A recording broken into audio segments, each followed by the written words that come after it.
Avatar: The Last Airbender. One of the greatest series of all time, one of the worst movies of all time. Let's be honest, the franchise has had its ups and downs over the years. An acclaimed 3-season run on Nickelodeon, followed by a critical and commercial failure of a film adaptation. A 4-season sequel, only for the final season and a half to be pulled off the air.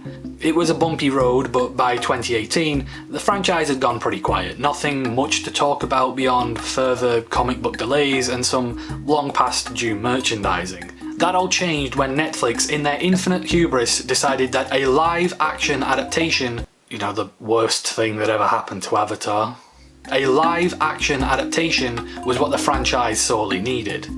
And I'm not happy. I'm not going to bore you, you clicked the video, you already know that. I'm not happy and I'm not excited about Netflix's live-action reboot of Avatar: The Last Airbender. And here's a long-ass list of reasons why. Like I said, ATLA is no stranger to live-action remakes. Just 2 years after the original show ended, Paramount Pictures and M. Night Shyamalan beshat 2010's The Last Airbender all over unsuspecting fans of the show and their misplaced optimism, even dropping the word Avatar from the title in fear of invoking the wrath of Big Blue Jim. For those who haven't seen The Last Airbender, it's one of those films that forces you to ask many questions about your life. Mainly, how quickly can you end it before having to watch another minute? But there's no need to go into the nitty gritty for those of us who've suffered it and come out the other side. We've all seen the rock dance, penis hair, senior Fire Nation correspondent Zhao. We've all heard oong and ooh and once. The movie is a mess, which led to a litany of criticisms that peg the effort as, at best, incompetent and, at worst, incompetent and racist, which, honestly, I mean, given the source material, that's actually kind of impressive. Fans of the show have collectively shunned the movie, to the point where they still make the same one joke about it not existing over a decade after it came out, and it's still so funny, you guys. But this is why the 2010 adaptation matters, because despite having very little creative input, original creators of Avatar, Brian and Mike, were executive producers on that movie. And it's still something that obviously weighs heavily on both of them. This is evidenced by the fact that when the Netflix project was announced, Bright went out of their way to highlight that the series would realise Aang's world as cinematically as we always imagined it to be, with a culturally appropriate, non-whitewashed cast. That's not really the kind of language you'd use in a press release announcing your exciting new Netflix show, unless there is a previous example of that exact thing already happening. So it's fair to say that Bright were conscious of the fact that this live-action effort would be an opportunity to make up for the failings of the 2010 one, not just in the casting of its characters, but in its narrative, tone, special effects, pacing, dialogue, choreography, humour, set and costume design, and basically every other element that the Shyamalan movie failed in. I wouldn't go as far as saying as that was the main motivation behind Bright's involvement, but exercising the ghost of M. Night and avoiding making those same mistakes would definitely be something they were vigilant about going into this project. So it should speak volumes then when those same creators, after months of silence, publicly announce that they are leaving the project before production has even begun. Think about it from their point of view. For over a decade they've tried to shake The Last Airbender movie, the show that defined their careers transformed into one of the worst movies ever made. The last thing they would ever want was for their names to be associated with another shoddy adaptation. So whatever Netflix's plans for Aang and the gang are, they must be pretty far removed from Bright's original vision. Far enough for them to cut all ties with the reboot in its entirety. Which brings us to Albert Kim. Albert Kim was announced as the new showrunner for Avatar in February 2021. Up until that point he had 8 credits on his IMDb profile, having written for Leverage, Nikita and Sleepy Hollow, as well as serving as executive producer on those last 2 shows. Pop culture and entertainment website The Illuminati describes Kim as a great fit for the showrunner of Avatar: The Last Airbender because he has worked on shows that include action, adventure, mystery and more. Which I mean, okay, yeah, no, it's great that he's worked on shows with genres. But in fairness, I've never watched any of the shows that Kim's been involved with. I am in no position to speak about his quality as a writer or his suitability as showrunner. This is a guy who's headed out to Hollywood and found regular work on some pretty high profile shows. That's an immense personal achievement and a career few could only really dream of. Anyone who makes it in TV or film needs their big break, an opportunity to put their name on the map, and Avatar could really be that for Kim. Remember, the title of this video is Why I'm Not Excited About Netflix's Avatar Reboot. The title is not Fuck Albert Kim. That all being said, as a fan who's looking for reasons to be hyped about this show, Albert's credits don't really give me any reason to be actively excited. But either way, my issues aren't really about that. It's not about Albert Kim at all, it's more about the position of showrunner itself, and whoever took up that role after Bright departed the series. Bright left the reboot for a reason. We don't know exactly why, but whatever it was, we know it was significant enough to cause them to distance their names from the project and give up on their chance to make amends for the 2010 movie. Whatever creative decisions Netflix have imposed on the show, they are so at odds with Bright's concept for what Avatar is that Mike and Brian felt they had no option but to leave. Whether it's Albert Kim or somebody else, whoever comes in to replace them is someone who is comfortable working within the parameters that Netflix has set. Parameters which cause the story's original creators to quit. We obviously haven't seen anything from the show at this stage, and there's nothing suggesting that Kim would be bad at the job, but as reductive as it might seem, there's a fear that he might be in the role as something of a corporate yes man. Of course that's just speculation, but the fact that Netflix have put him in this position with a fairly high profile IP, after the rocky exit of its original creators, and the fact that his resume isn't exactly something he can use to throw his weight around, might suggest that Netflix are after someone who isn't going to give them a lot of trouble. Someone who doesn't exactly have any leverage against them. Okay, stop. But whatever the case, the fact remains, ATLA doesn't exactly have the happiest history when it comes to live action adaptations, and none of the events since the announcement of the Netflix reboot have really done anything to fill fans with confidence. Alright, here's a question. Why would Netflix even want to make a live action Avatar remake? When Nickelodeon made the original cartoon, they wanted to pin down a preteen boy demographic. That sounds so bad. When Nickelodeon made the original cartoon, they wanted to secure a advertising demographic for young boys so they could sell more commercial airtime. When Nick and Paramount made the 2010 movie, it was to capitalise on the family fantasy movie trend and sell tickets. Again, why are Netflix making a live action Avatar reboot? They're not a traditional TV network, they don't need to sell to advertisers, and there's no individual price of admission for their movies or TV shows, they're a subscription service. So what do they get from rebooting The Last Airbender? It's a weird question, and one you could theoretically level against any Netflix project, but for this one in particular, it was probably easier to answer back when the project was initially announced. Back in 2018, the TV landscape was a little bit different. There was one series which stood above the rest. And that series was Game of Thrones. The world's favourite Dragon Titty Power Hour had seen off a slew of competitors and imitators on its rise to dominate the pop culture landscape, but as the show geared up for its final season, rival networks waited in the wings to peck at its freshly laid corpse. HBO had already begun auditioning for 12.5 Game of Thrones prequels, sequels and spin-offs before they'd actually, made sure that the main show itself was in any sort of presentable condition.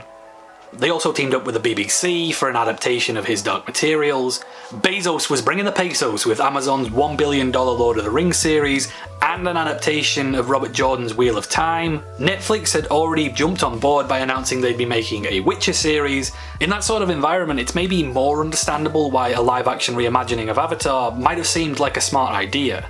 When every other beloved fantasy series is getting remade for TV, what's the harm in one more? But a lot's changed since 2018. I'm sorry if this is the first you're hearing of it, but fuck me, a lot has changed.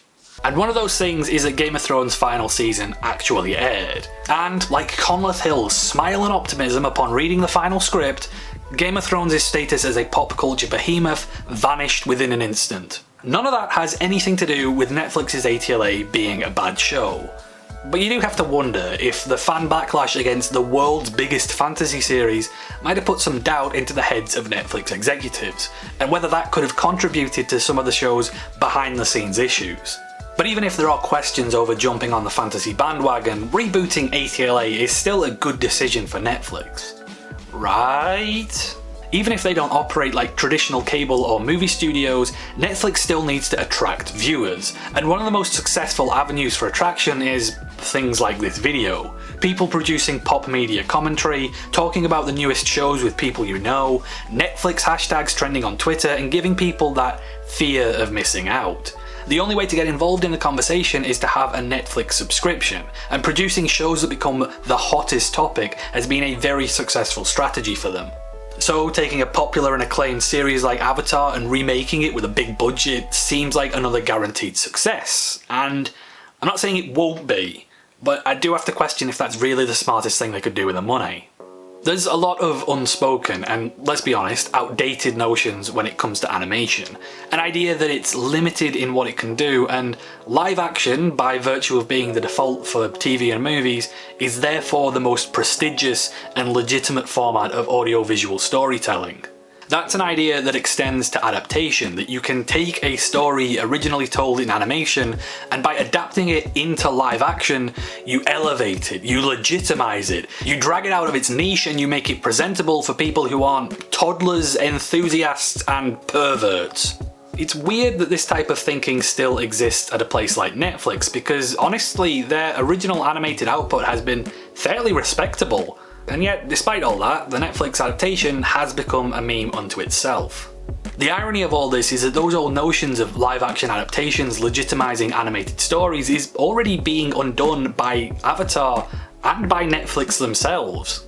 If a big measure of success for Netflix is a show going viral and causing people to subscribe and talk about the show because they don't want to miss out on the public discourse, then they've already achieved pretty much everything they could have wanted from Avatar without having to film a single scene of the reboot. The original cartoon became one of the most widely discussed shows of 2020 just by virtue of being put into Netflix's catalogue. It broke the record for the longest period spent in Netflix's top 10 list of any show ever, beating out all the highly promoted Netflix originals despite not even being featured on Netflix's main page. This is a cartoon from Nickelodeon which is appearing on Netflix a full 15 years since it originally premiered, organically becoming the biggest show on the platform. If that is not a clear indication, I don't know what is. You don't need to make these stories acceptable, you just need to make them accessible. So if I was in Netflix's shoes 3 years down the line from 2018, looking at this reboot, not only would I be questioning if it was a good idea to go all in on epic fantasy, I'd also be questioning if it even needs to be live action. Why spend potentially tens of millions of dollars on an expensive, risky repackaging of a show for general audiences when it's already been made abundantly clear that there is already a huge and hungry audience for this show in its original animated format? Maybe the reboot will do alright, I don't know, but is it really going to give you the same sort of return on investment that just licensing the original did? Wouldn't that money be better spent elsewhere? Like, I don't know, more serialized animated content? The old notion is being turned on its head. This is no longer about live action legitimizing animation, the animation is making the live action less legitimate. Game of Thrones was probably part of Netflix's reasoning for rebooting Avatar. It also set the bar for audience expectations on live-action epic TV fantasy. Game of Thrones was the biggest and most expensive show in recent years, but the reality is, like any adaptation, it is a compromise on the original creator's vision.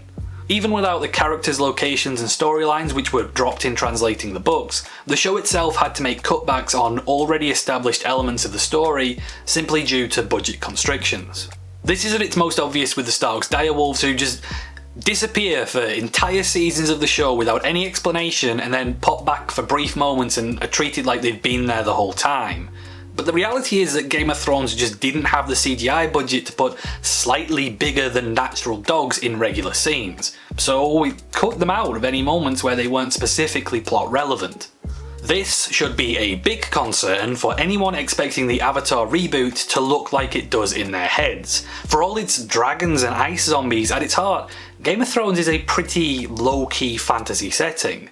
George R.R. Martin wrote the series with the intention of having more grounded, realistic medieval details, and holding back on the more fantastical elements wherever possible. The fact that a show with Thrones' success and budget had to compromise on such a reasonably modest setting poses a troubling reality for Netflix's Avatar project. ATLA does not have a grounded, low-key world. It is a setting that was designed and optimised for animation in order to get the most out of its medium. One of the key advantages of animation over live action is that you're able to pull off some incredibly high concept ideas on a relatively low budget. When you translate animation into live action, you lose that advantage. Avatar: The Last Airbender has most of its characters as highly skilled martial artists capable of elemental superpowers over fire, air, water, earth, lightning and metal.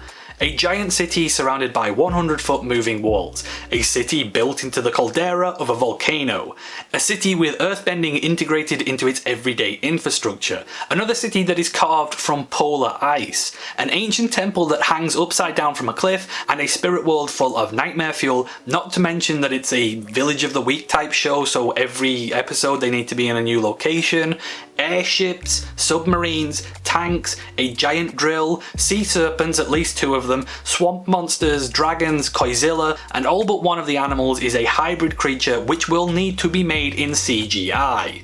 Game of Thrones ran out of its budget on a few scenes with some slightly large dogs. Avatar has a winged ferret and a 6-legged flying fur cow in virtually every scene with its main characters. All of this costs money, and with CGI that is a hell of a lot of money, and that's before you're even looking at locations, stunt work, costumes, makeup and everything else. Animation afforded Avatar the luxury to do things like have June ride a giant rat monster just because it looked cool. I'm not expecting anything like that from the new show. To faithfully recreate the 4 nations in live action, you're probably going to have to make the most expensive show of all time. The Shyamalan movie had a budget of $150 million for its 103-minute runtime and had limited success in visually recreating Aang's world. The first season of Netflix's Avatar show is reported to be 10 episodes long at 60 minutes apiece. Even if we're just keeping pace with the 2010 movie, that would mean a budget per episode of over $87 million. That is never going to happen.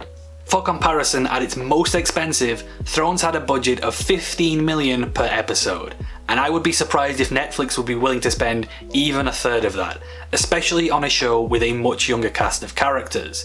Netflix have been willing to go as high as $7 million an episode on Stranger Things, but that's only in season 3, after 2 seasons of clearly demonstrated success. Stranger Things' first season budget, $1 million per episode, and again, Stranger Things' setting is far less fantastical than Avatar's. And I appreciate that this is Hollywood financing. There's never a direct one-to-one comparison on each dollar spent. You always got to factor in that variable portion of the budget which ends up going towards cocaine and human trafficking. But the reality is that any live-action adaptation is going to have to seriously compromise on the fantasy scope of the original animation. There's just no way that Netflix can justify the spend required to accurately portray the ambition of Avatar's setting. I'm not saying 4 Nations Riverdale, but like... But even if money wasn't an object, let's say the budget was infinite, a compromise is still unavoidable. Look at any other animation to live action adaptation.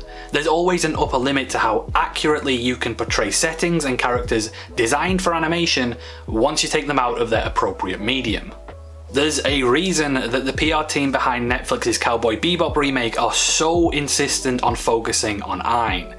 It's because they know no matter how good this is, no matter how much polish and time and money they spend on it, this is not this. And also, don't focus on the fact that we cast an actor for Spike who's older than the actor we cast for Jet. Focus on the heckin' epic Paparino Doge with a boobable snoot. Shut up!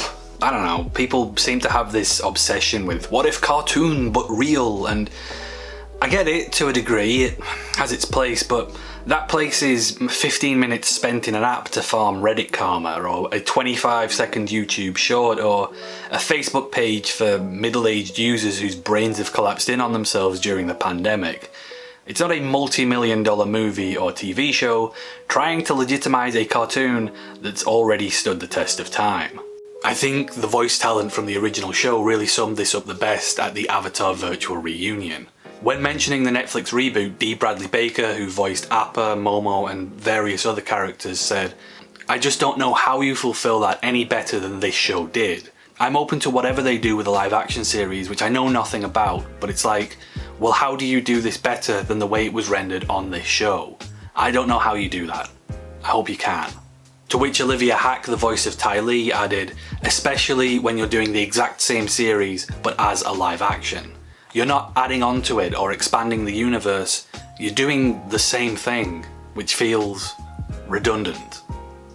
So, in conclusion, I'm not excited about Netflix's Avatar reboot for the various reasons listed above. And maybe you are, and that's fine.